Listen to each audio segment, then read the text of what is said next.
Good evening, ladies and gentlemen. Welcome to the second, and I would call the inaugural episode of Politics with Heart. Again, my name is Brian Soto, here to bring you nonpartisan views on what is going on in the political world.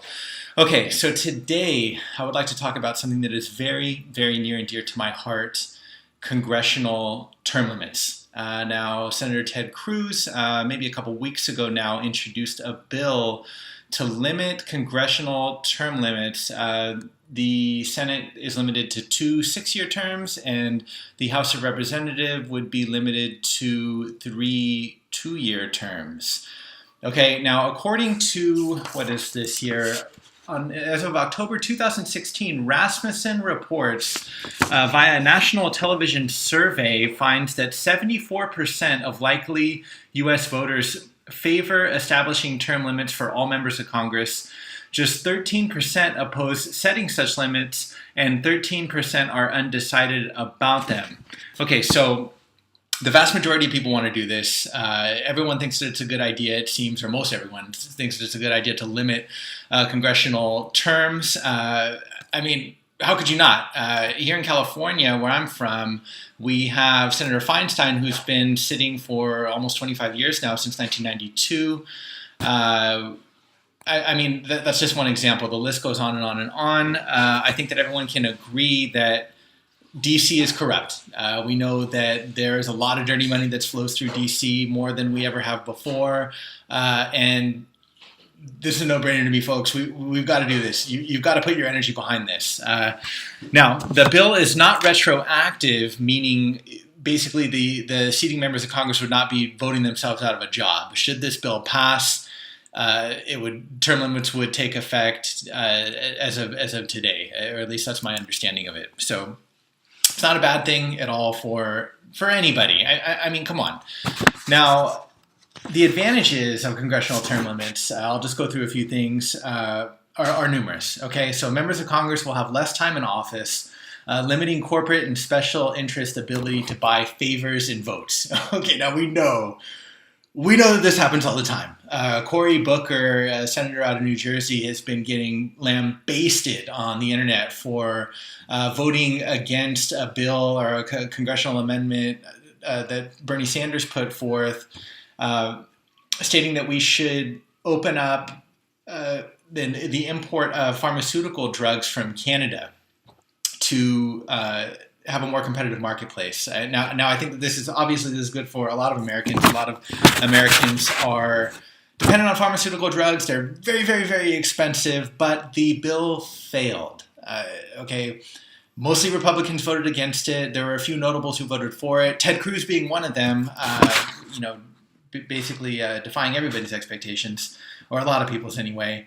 But then there was Cory Booker, okay, Democrat from New Jersey. Gets all kinds of press for talking about how we should be wary of Jeff Sessions. He's racist, he's this, he's that. Okay, so civil rights issue, no money on the table. Yet, when it comes to saving money for all of Americans, he votes against it because he took over $250,000 from pharmaceutical special interest. Okay, we hear about it all the time. This is nothing new. Term limits would help with this, folks. Congress may actually work to implement important legislation rather than act solely for the purpose of getting elected or towing the party line. Now, I'm a strong believer that this would also happen. You get in there, you serve, okay? You're supposed to be serving when you're in Congress. It's not, you're not a ruling class. You're not, everybody else's boss. We, the taxpayers, are the boss. We pay the bills. We, that 25, 30% that comes out of your paycheck every couple of weeks, that's what that's paying for. So let's hold these people accountable for that. Diversity in office would finally have the potential to be realized. Everyday citizens, rather than career politicians, could more realistically win elections when they don't face massive deficits in election fundraising that incumbent politicians own outright. Okay, get this, folks. In 2010, the average incumbent in the House of Representatives raised $1.4 million, while the challengers raised $166,000. In the Senate, Incumbents averaged 9.4 million for their election campaigns, while challengers raised 519,000. Now, even though these senators are saying, "Look, we don't need term limits. We have elections." How are you expected to win an election? I mean, the numbers speak for themselves. They're getting money from corporations. They're getting money from special interests. These people are bought. They win 90% of the time. It's not a level playing field. Okay, so I haven't really heard too many arguments against term limits, not really any credible ones anyway, and this one maybe is the most credible that I've heard, but again, I think it's complete BS. Okay, proponents of the status quo contend that more tenured lawmakers are less susceptible to lobbyists, as junior lawmakers are more likely to lean on lobbyists when enacting policy. What did Cory Booker just do? That was likely linked to efforts of lobbying. Now, this is complete garbage. This contention is, in my mind, I don't even see how it can be entertained. There's really not much more that opponents are having to say, if you do a little bit of research. If you wanted to say something like this, I would have to see the influence of lobbyists waning in DC. If anything, it's stronger than it ever has been. So, reality points to the fact that there's a lot of dirty money in politics. We've seen it all over the place. Hillary Clinton was called out time and time again, acting with impunity, taking money from people, and voting against interests of constituents. Now, I call on citizens, okay? This is no easy thing to implement. Now, we need a 2/3 majority in Congress to amend the Constitution. And this has been tried before. Back in 1994, Congress tried to pass this legislation. It was unsuccessful.